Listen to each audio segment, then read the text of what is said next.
समस्त को praise the Lord. आसतु प्रिय माने प्रभु को वाक्य आम चिंता करबा।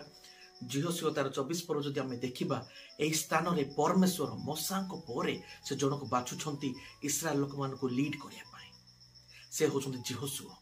आ जिहोशियो तार 24 पर्व 14-15 माने देखा एमती गोटे परिस्थिति सृष्टि होती। जिहोशियो इस्राएल लोक मान गोटे प्रश्न करने बाध्य होती।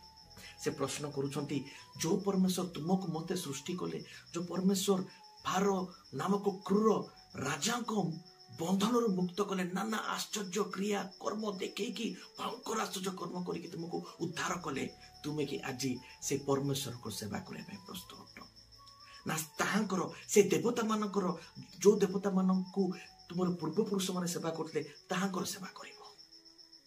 किंतु पुणी से निज कथा जिहोशियो कहते किंतु मोर परिजन माने से सदाप्रभु परमेश्वर को पूजा करू जो परमेश्वर पराक्रमी परमेश्वर अटंती।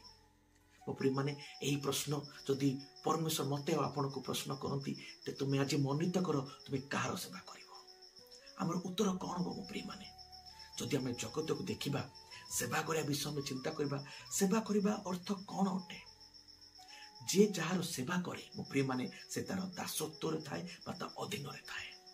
मनुष्य आज कौन सेवा करुची?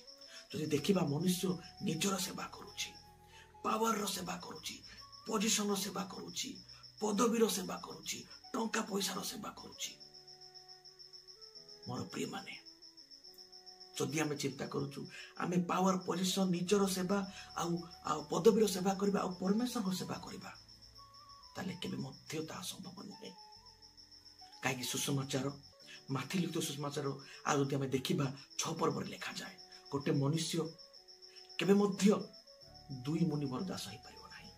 आइदर से चूज करिवो जगत को नहले परमेश्वर को। किंतु परमेश्वर हमको बुद्धि दियंतु जो परमेश्वर निजर सर्व किछि त्याग करिकी आउ निजर सर्वस्व निजर प्राण त्राण त्याग करके से शैतान कबलरू हमको उद्धार कले। आज आम से परमेश्वर सेवा करी से परमेश्वर आराधना करबा। सच्चा परमेश्वर से परमेश्वर आज आश्चर्य कर सक्षम परमेश्वर अटंती। प्रभु समस्त को प्रचुर आशीर्वाद करंतु।